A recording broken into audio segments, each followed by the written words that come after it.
Cambridge Practice Tests for IELTS 1 by Vanessa Jakeman and Claire McDowell. Published by Cambridge University Press, 1996. This recording is copyright. Cassette 1, Side 1. Practice Test 1. You will hear a number of different recordings, and you will have to answer questions on what you hear. There will be time for you to read the instructions and questions, and you will have a chance to check your work. All the recordings will be played once only. The test is in 4 sections. Write all your answers in the listening question booklet. At the end of the test, you will be given 10 minutes to transfer your answers to an answer sheet. Now turn to section 1 of your question booklet.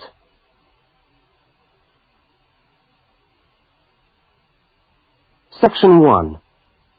You will hear a telephone conversation between a woman and a police officer.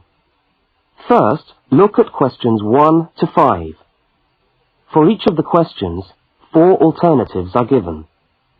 Decide which of the alternatives, A, B, C, or D, best fits what you hear on the tape, and circle the appropriate letter.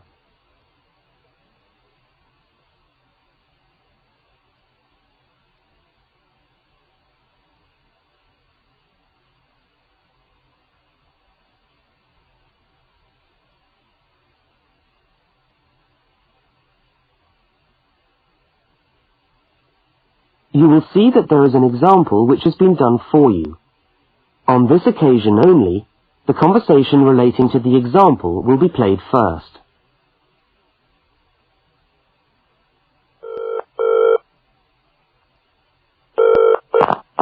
Good evening, City Police Station. Can I help you? Oh, hello. I'd like to report a stolen briefcase, please. Just a minute and I'll put you through. The woman says she wants to report a stolen briefcase, so A has been circled. Now we shall begin. You should answer the questions as you listen, because you will not hear the recording a second time.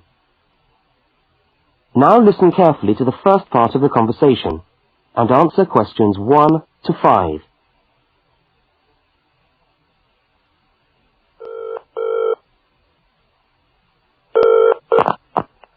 Good evening, City Police Station. Can I help you? Oh, hello. I'd like to report a stolen briefcase, please. Just a minute and I'll put you through.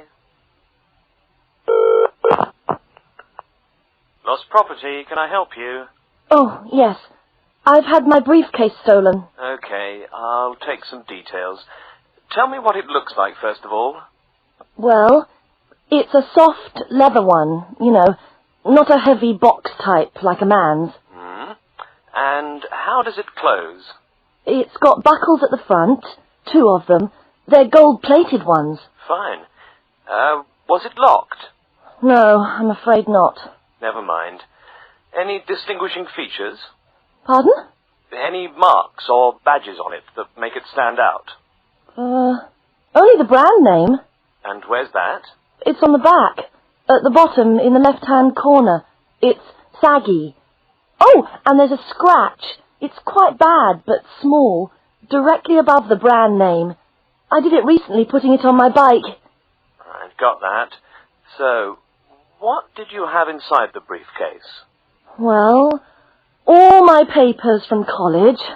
It's so frustrating, but thank goodness for computers. I haven't lost them completely. Yes, you're lucky. I had my wallet in my pocket, so I didn't lose that. But there were also my pens, which I got for my birthday, and a novel I was planning to read on the train. Right. Where exactly did you lose the briefcase? Well, I couldn't believe it. I was standing on the platform. It was right next to me. You were holding it? I'd just put it down on the floor, but I could almost feel it beside me. I was watching for my train because sometimes it comes early, and then next time I looked, my briefcase wasn't there. And what time was this? It must have been about 5:20. No, a bit later. I'd say 5:30, because it was just getting crowded, and the train normally comes at about 25 to 6. Before they continue their conversation, Look at questions 6 to 10.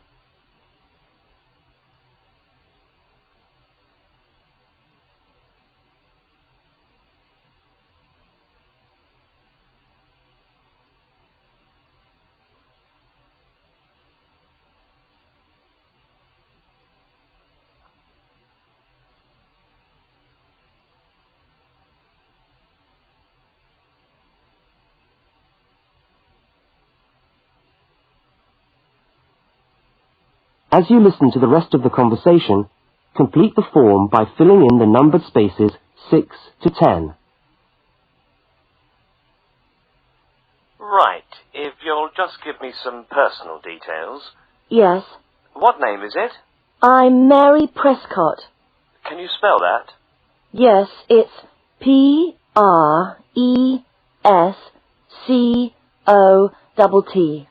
And your address?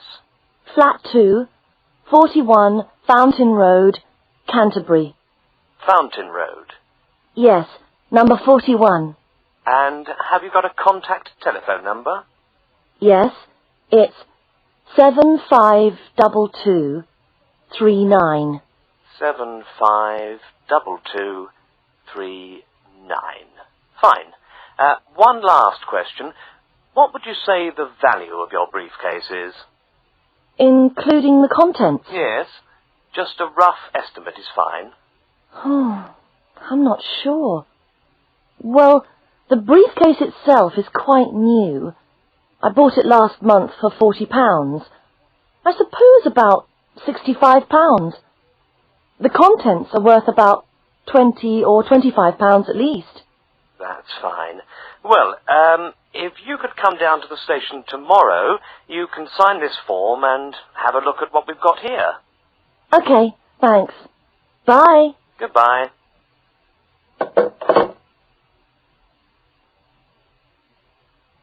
That is the end of section 1.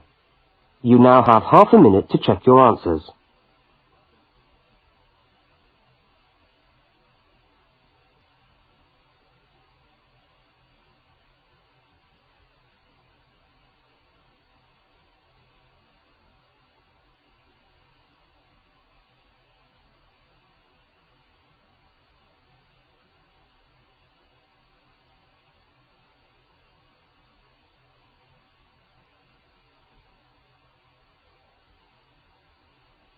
Now turn to section 2.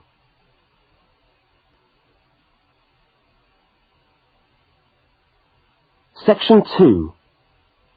You are going to hear a news report from an Australian radio program. First, you have some time to look at questions 11 to 13.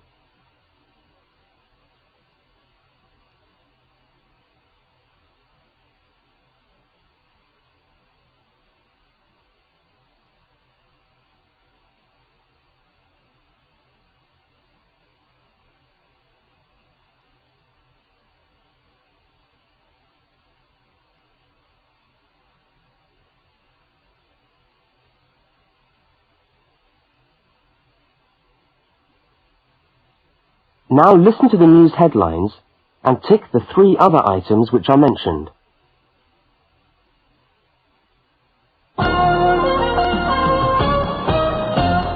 This is the 6 o'clock news for Tuesday the 25th of November. And first the headlines. The Prime Minister has promised to help the drought-stricken farmers in the northern part of the country who haven't seen rain for nearly 2 years. And in Sydney, a group of school children are successfully rescued from a plane which landed in the sea shortly after takeoff. Transport workers are on strike in Melbourne over a pay claim, and the strike looks set to spread to other states. And on a fashionable note, there's to be a new look for the staff of Qantas, Australia's national airline. Now you have some time to look at questions 14 to 21.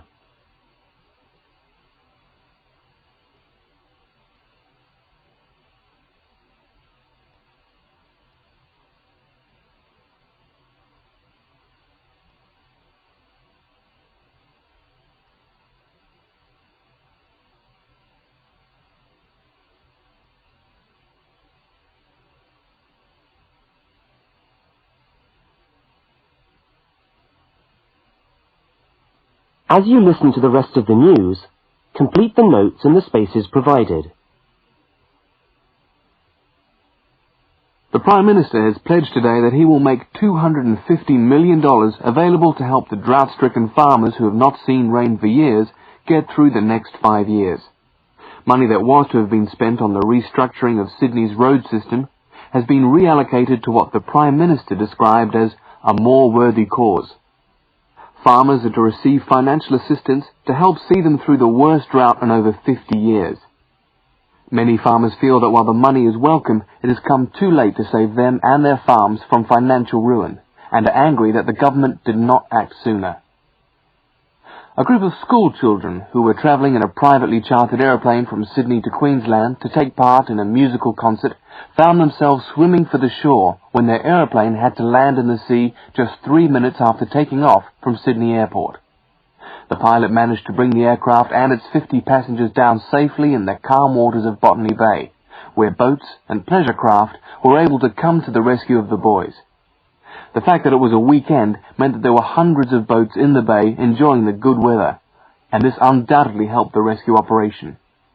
"We owe our lives to the skill of the pilot," said one of the boys, but the pilot replied modestly that it was all part of a day's work. However, all their musical instruments were lost, and they never got to play at the concert. That is the end of section 2. You now have half a minute to check your answers.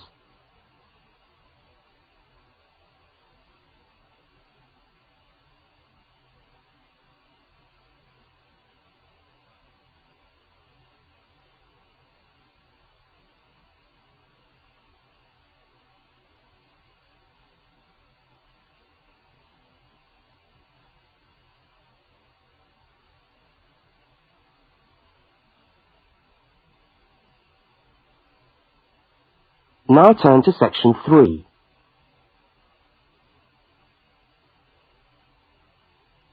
Section 3. In this section, you will hear a conversation between a university student and a university lecturer. Look at questions 22 to 25. For each of the questions, 4 alternatives are given. Decide which of the alternatives best fits what you hear on the tape and circle the appropriate letter.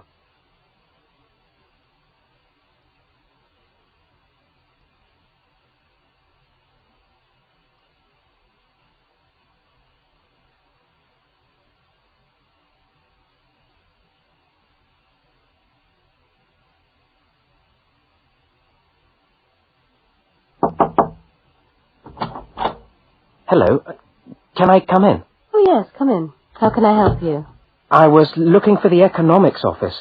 I've been all over the arts faculty building looking for it, but I could only find the School of Accounting and Economic History. Is this the right place? Yes, this is the School of Economics. Oh, good. I'm a new student, and I was wondering if someone could give me some information. Well, I might be able to help. I lecture on that program. What do you need to know? Oh, quite a few things, actually. Firstly, how many lectures a week do I have to attend? Ah, well, the Economics 1 course is a double unit. So there are 2 lectures a week and 1 tutorial. Oh. The lectures are scheduled for Tuesday and Thursday. What time? Let me see. You know, this information is all in the handout, which you should have received yesterday at the orientation meeting. Was there a meeting yesterday? I didn't know about that. No one mentioned... Yes, there was. But never mind. Now, lectures are at 4 in the afternoon. Oh, 4's a bit late. I've got a part-time job that starts at 4:30. Well, you can't be in 2 places at once, can you? And attendance at lectures is necessary. We expect at least 90% attendance at this university, you know. 90%? That's high. Do they enforce that rule? Yes, we do. We're pretty strict about it, actually. And what times have been set down for the tutorials? Do you have that information? That's a very well-attended course, so there's a number of tutorial times. Monday, Wednesday and Friday, all at 9 o'clock. Yours will be allocated at the first lecture. Can't I choose the time? Maybe, maybe not. You'll have to talk to the lecturer on the course. Dr. Roberts is his name. Oh, okay. Now look at questions 26 to 31.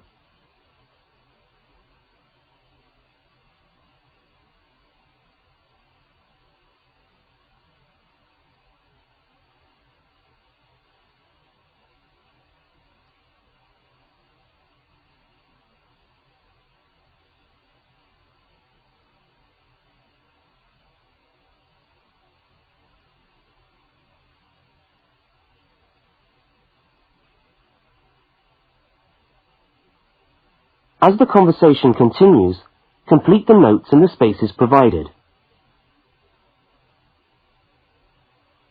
Anything else I can help you with while you're here? Well, yes, actually. Do you know what the course requirements are? I mean, how much work is expected for this course? Well, you have to complete a tutorial paper. What does that involve? Well, it's a piece of work on a given topic based on some set reading texts. You'll have to give a small talk to your tutorial group. Oh, how long does that have to be?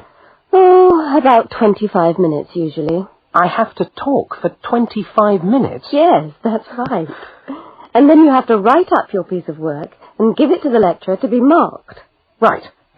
And is that all? No! You also have to complete a 3,000-word essay on a topic. Can I choose the topic?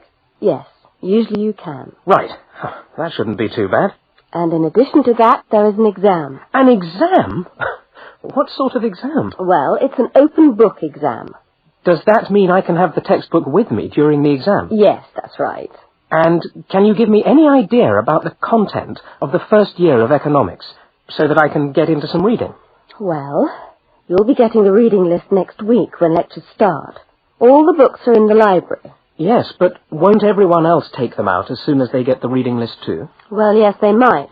But most of the important ones are held in closed reserve. That's a part of the library where you can go to read books, but you can't take them out of the building. What did you call that section of the library? Closed reserve. However, we do recommend that you buy the core books. You'll find them useful and you'll need them for the exam. Yes, I suppose I will. But what is the focus of the course? Well, the course at this university has a vocational focus. That is, a focus on preparing its graduates for work. So we're orientated very much towards employment. Oh, so my chances of getting a job are good. Well, provided you get good results. Well, look, thanks for your time. You've been really helpful. That's fine. See you next week, then.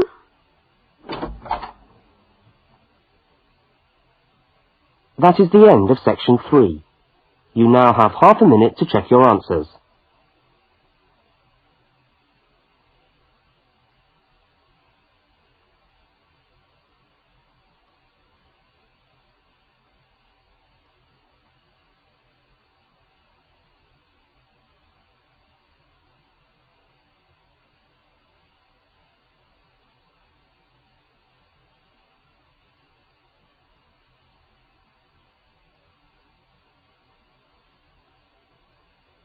Now turn to section 4. Section 4. You will hear a talk given by a university lecturer about the structure of the university. First, look at questions 32 to 36.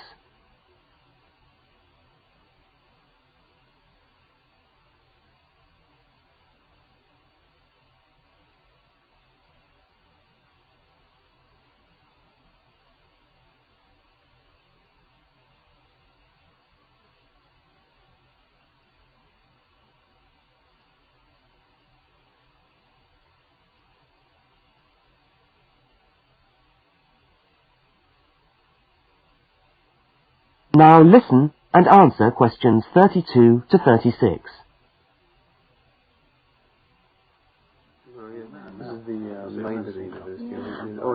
Good morning and welcome to the University of Westlands.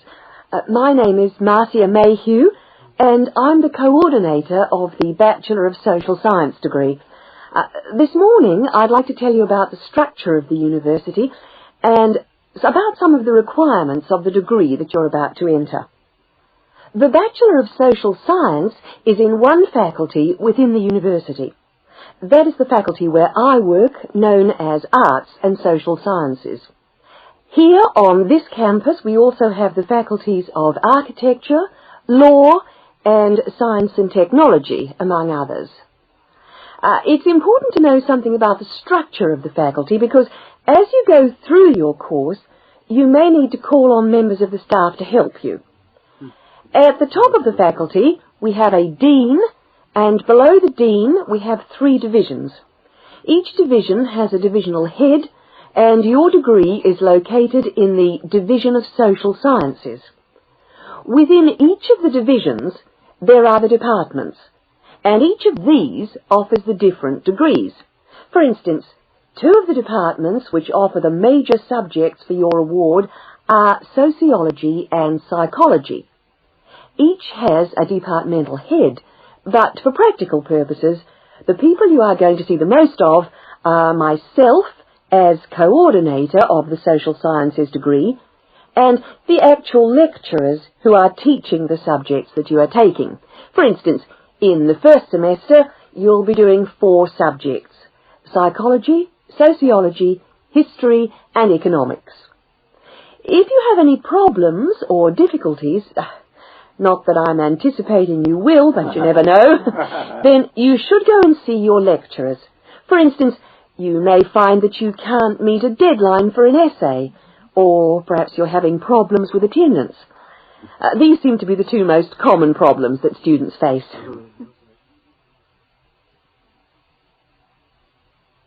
Now look at questions 37 to 41.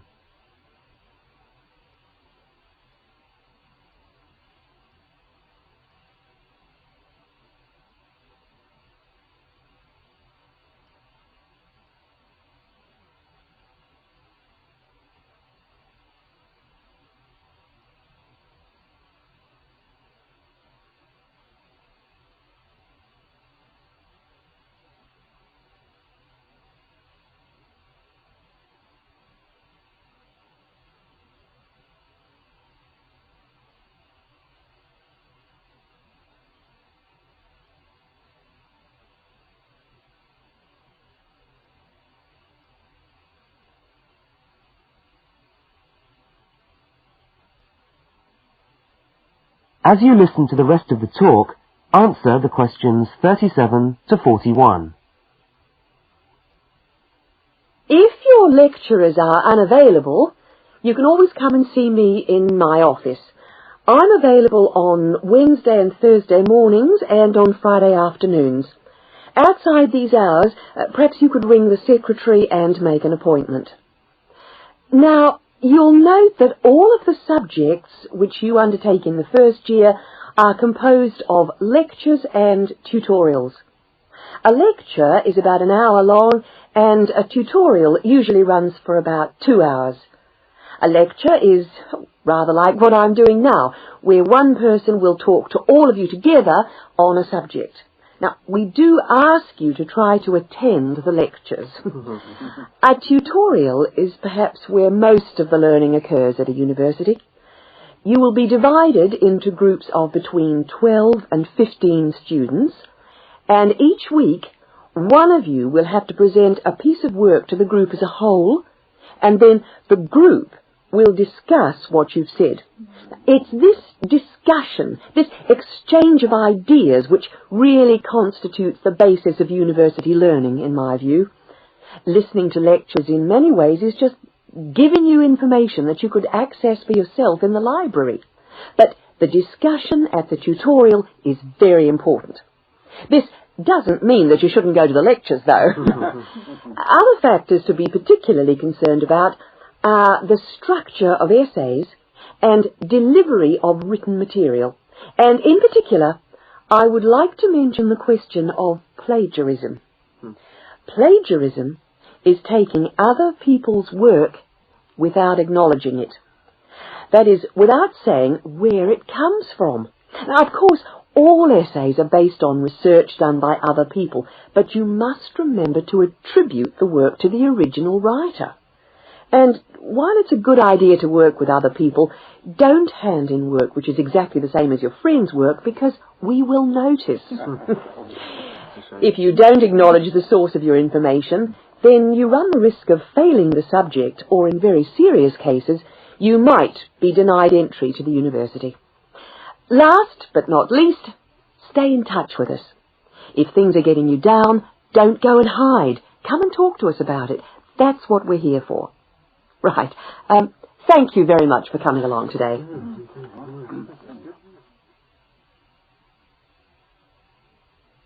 That is the end of section